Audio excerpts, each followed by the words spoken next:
Alright, what's up everybody? It is Zombies here again, and today we've got another different kind of video. So today we're going to be talking about which abilities to prioritize leveling on your mercenaries while you're still, leveling them up, getting them all maxed out for PvP. I had a question in the comments basically asking if I could do video touching on this, just, kind of help out newer players, give them an idea, which abilities to prioritize, because obviously you only get so many coins and it can take a while to grind them out, so you want to, which are the most important to be grinding for PvP. So basically, in this video, we're going to be going over casters specifically. I'm basically going to, limit each video to one type, so that way they're kind of all together. First caster we've got here is Anduin Rin. So he's really good healer, humans. His abilities, he has Holy Nova, Penance, and Holy Word Salvation. So in terms of his abilities, the first two are really the ones you want to be maxing out, as they're kind of the most important. Penance, it's just his base attack, and then Holy Nova, just really strong AoE and healing. So definitely recommend focusing on those two first. And Holy Word Salvation you can kind of ignore for the most part until you're fully maxing out, because I find most of the time I haven't been seeing him in super heavy human comps, so I wouldn't really worry about that ability as much as the other two.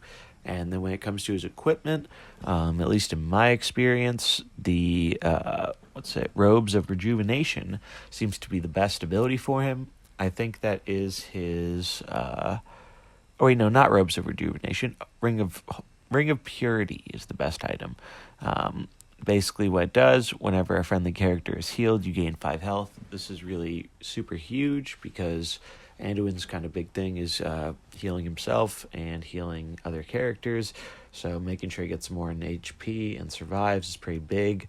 At least in my time using him, that's really the main ability I have been using, so that's the one I would recommend.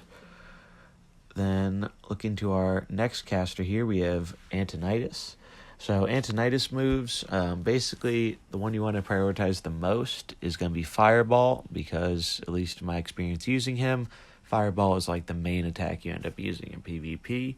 And then Flame Strike can also be useful, but definitely Fireball, basically you want to get that all the way up to max level before I'd even start worrying about the other regular abilities. Flame Strike is also good. I'd level that as the second ability. And Fireball Storm, I haven't really found this to be too relevant, so you can kind of just ignore this one. I don't think I've ever used it in PvP, so really only level that if you're trying to fully max him out. And then when it comes to equipment, since Fireball is going to be our most used attack, we want the Cindercore Staff leveled all the way up to max, so you get 4 more Fireball damage. So pretty simple on Antonidas, pretty straightforward. Next we have Baron Geddon. So Baron Geddon, real popular in fire comps. Kind of similar to Antonidas, where he has one main ability you want to kind of level first, which is Inferno 5, because usually you're using Baron Geddon in fire comps, so you want to be able to do that AoE fire combo damage. Heating Up can also be good too, so those are kind of the two I would focus on first, Inferno, then Heating Up. Living Bomb can be relevant too, but not all the time, so I do that one kind of third. And then when it comes to his equipment, you really just want to level up Mark of Conflagration, because we're going to be spamming Inferno a lot. So again, more fire combo damage ends up being pretty big. Haven't really used the other equipment a whole lot yet myself. Then we have Blink Fox. So this one's been kind of a more recent star in the meta. Basically with Blink Fox, the most important, most valuable ability it has is Mind Thief 5. So basically that, and I think it's actually bugged right now and is giving faster speed than it should, but I'm not 100% positive on that. Either way, that's really the one you want to level up and get maxed out first, because that's the main ability you're using as Blink Fox in PvP. The next one is Arcane Fling, just because it's good to have a damage dealing ability. It's you usually won't need it because Mind Thief refreshes, but it's useful if the last ability isn't really a beneficial one for Blink Fox, then you at least can deal some damage. And then 10th Tail is the the ability you want there. Mind Thief always steals the last enemy ability, cast last turn, and it has no cooldown. So that's really useful. Making sure you're being able to use Mind Thief every single turn is super duper huge. And I think that's one of those ones where it's a task 7 and you get it at 4, but I could be wrong about that. So if you do have to level it, that is the one I would level because it's very clearly the best item on Blinkfox. So next we got Brightwing. So I haven't used Brightwing a whole ton, but definitely seen him in some nature comps because he's got those nature abilities. So Pixie Dust, so you get 18 health to all your characters. Phase Shift, restore 25 health to this merc, swap it with the highest health merc on your bench.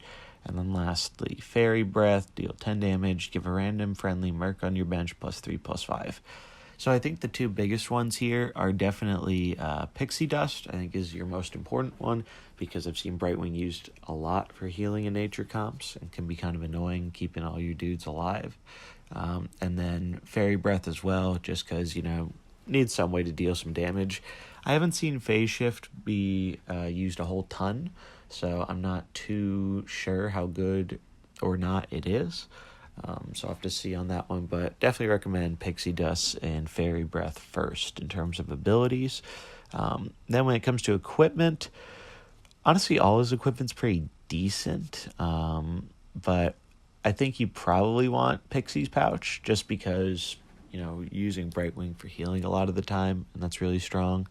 So that's the one I think I would recommend. Just seems the best one to me, so I'd go for leveling that one first. Then we have Bru'kan, so he's really good in nature compositions.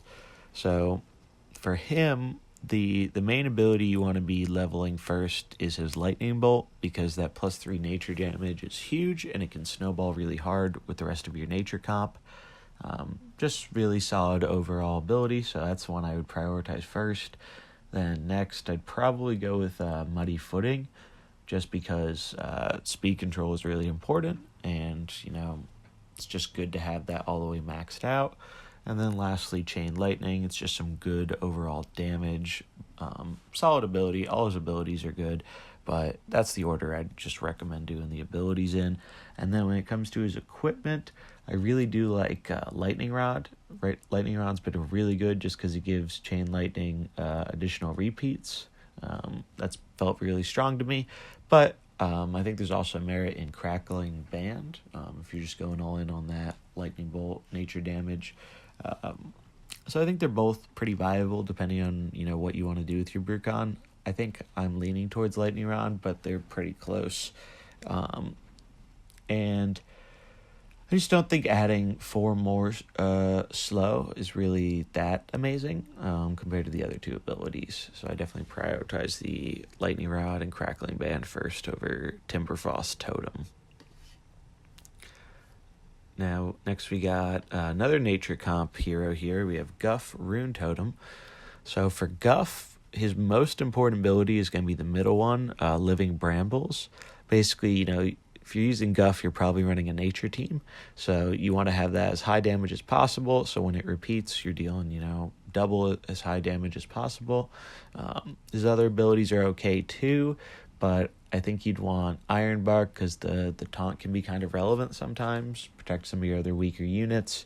And then lastly, Runic Slam, just general attack, but the Death Blow can be pretty strong, buffing your units. But Death Blow is pretty rare and hard to get off sometimes, so I wouldn't focus on that one a whole lot. And then when it comes to his equipment, definitely recommend Bramblethorn Totem, just because getting more damage on brambles is basically just what is best for Guff, because that's how he's primarily dealing his most amount of damage, and the other two just kind of give additional stats, which I don't think is really super needed for how most people are playing Guff. So those are the ones I'd do on him. Then we have Gul'dan. So I haven't used Gul'dan a ton, just because I haven't grinded up too many Orc or Demon compositions yet. But I think his most important one here is Siphon Life, just because if you're using Gul'dan, you're probably using him on a Orc or Demon team, and restoring health can be super duper huge in this mode if timed correctly. Then I'd probably do Fellbolt just because even though it's slow, it's just solid, decent damage.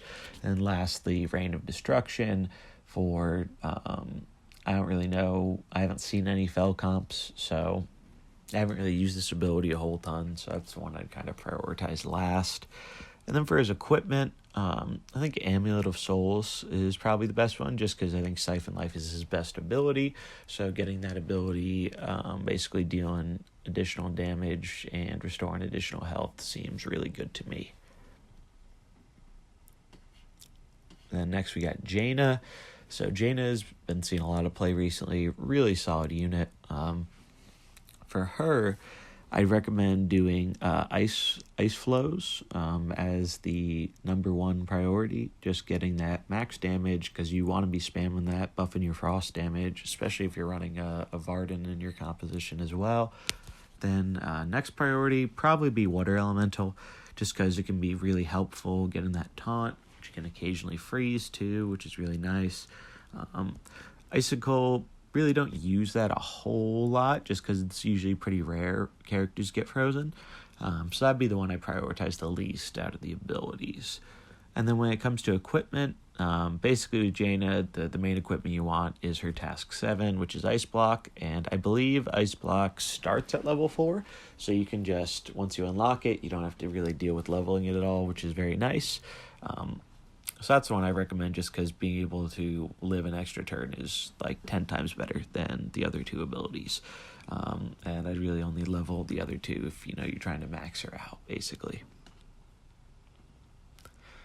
Following her up, we have Millhouse Manastorm. So Millhouse is one of the few characters I still haven't fully leveled all the way, just because I haven't tried out an arcane comp yet.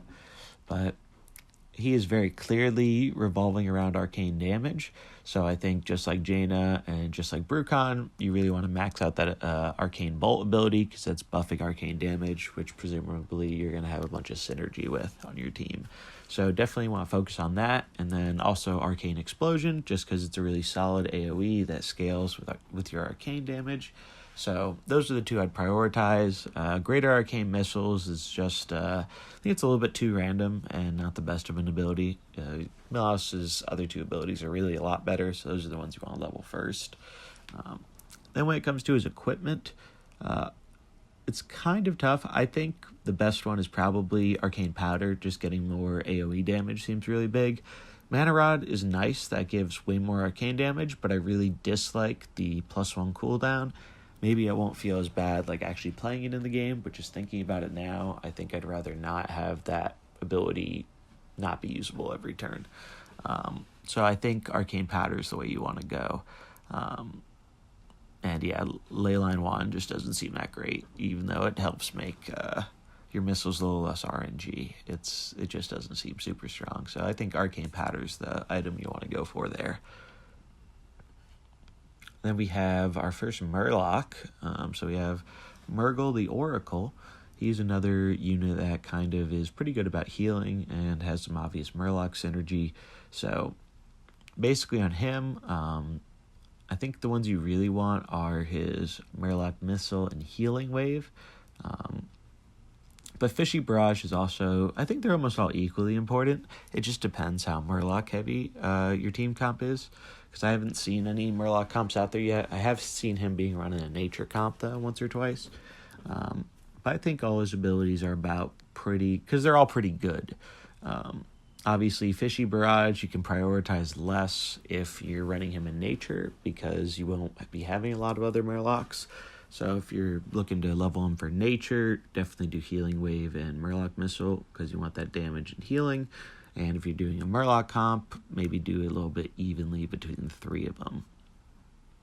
Then in terms of his equipment, if you're running a Murloc comp, probably want the Spiky Pufferfish, because you're going to be using Fishy Barrage a lot more often. If you're not running a Murloc comp, I think the one you want is Dowsing Rod, just because healing more just seems very good, especially on a nature comp where you're probably already healing via Malfurion. So that seems pretty solid. Those are the ones I'd recommend for that. We have our first holy user, or not our first, because we had Anduin before. Well, we have Natalie Seline, so she's kind of interesting. Basically, on her, she has Anathema. Is that how you say it? Anathema. Basically, it's an AoE attack, and it changes after you use it into a healing. So it's kind of interesting. And then her other abilities get basically buffs if you're in either the Anathema or the other side of it, which is pretty cool. So for her, definitely recommend leveling Anathema to the max first, probably, and then Shadow Beam second, just because they're both good damage dealing abilities, good for Shadow comp. And then you can do Benediction last, because the healing is, it's alright, but it's not really the primary reason why we run her. In terms of equipment, Splinter of Nordrassil is basically the best one on her by a mile, just because Anathema and Benediction having no cooldown allows you to get those off every turn, and that can be really big in making sure you have the right ability to use your other abilities and get the buffs. So basically, yeah, that's the main item you want to prioritize. I really even haven't used any of the other two, because Anathema is just really freaking strong. Next, we have another holy. So we have Prophet Velen. Now, with him, you usually want to run him in a holy composition. I think the abilities you want to prioritize here are probably Holy Blast and Velen's Blessing, just because Holy Blast is your guaranteed you're always going to have this attack, and the healing's really nice on it. And then Velen's Blessing is really huge with comboing with some AoE holy users like Anduin. That way you get more damage and repeating it twice, so you can get like double AoE off, really strong. And then Splitting Light is also really good too, but I think the other abilities are just slightly more important to prioritize. But this one, it's also good because if you are running another holy unit, you can turn it from basically a single target attack into an AoE if you hit the middle unit, which is kind of cool. So I do probably Holy Blast, then Velen's Blessing, and Splitting Light. And then in terms of equipment, I've seen a few different builds. Basically, running the most popular one I've seen is Potion of Light, just because restoring that 40 health to your characters seems pretty super strong. If he dies while your other characters are kind of low but aren't picked off yet, can do a lot of healing, turn the game around. But I think there is also merit to considering Tome of Inspiration, just because upping the amount of healing you're giving all your characters from 6 to 11 is a pretty big deal. So I think, honestly, you can't go wrong with either of them. It just depends kind of what you prefer in your build. I think definitely want to lean towards maxing one of those two first.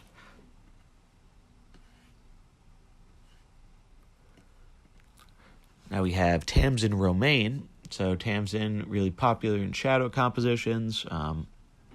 Honestly, all three of her abilities are really good.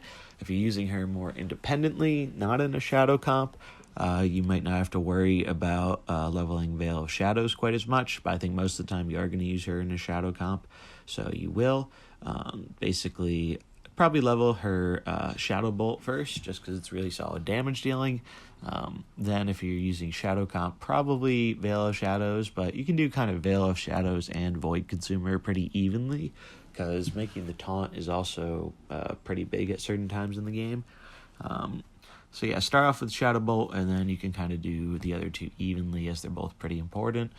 Then when it comes to equipment, Last Rites seems to be the best one to me. Just, being sure you got unit spawning when she dies can be really big, like especially if they have a Sylvanas in the back and it wipes your board. You still won't end up winning if it was their last unit, because you'll have another unit spawn.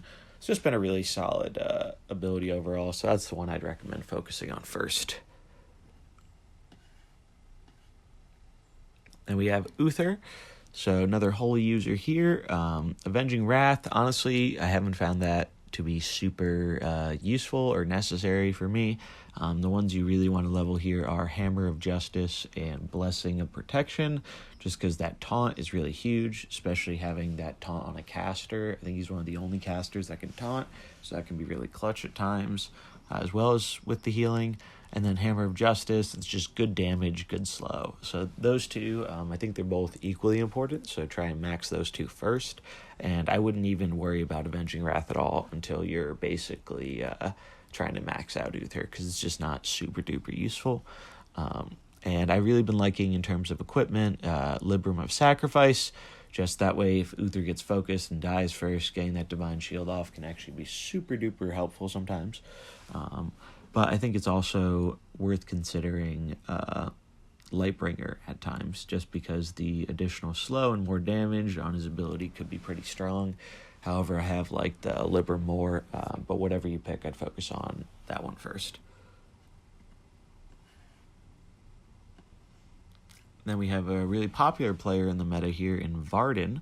So with Varden, most important one by a mile is going to be his Flurry, just because that's the ability you're commonly spamming every turn. Then next, I'd probably say Cold Snap, just because AoE is decent and the death blow can be super duper huge.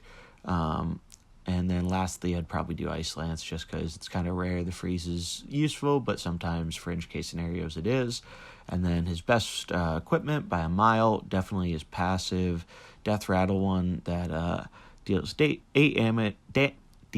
8 damage to all enemies and freezes a random enemy until the end of your next turn, which is like super duper insane because they can't act at all. So definitely that's the item I'd focus on Varden. And we've got our second to last caster here in Vol'jin. Vol'jin's very useful in shadow comps, basically with his abilities. I think the ones you really want to focus on, they're all pretty good, but Curse of Weakness I think definitely is the priority for sure. It's just really good damaging AoE and super good if you're got other shadow attacks on your team. Then I think the next one would probably be Shadow Surge, because he's just really good as an AoE character.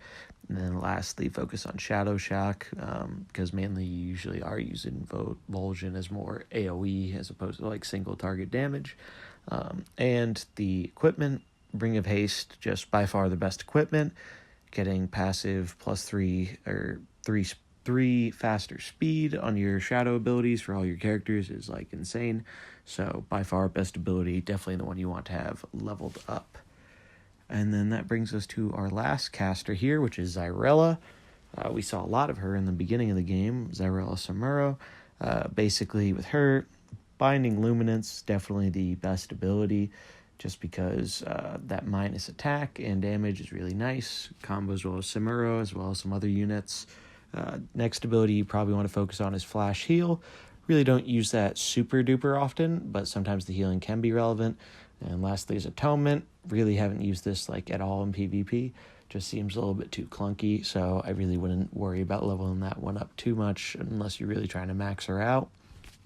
And then when it comes to her item, I think the best one is probably just Radiant Wand, because dealing more damage and giving more negative attack just is like super duper insane, and comparing the other two to it, it just seems like by far the best item. So that's what I recommend for that.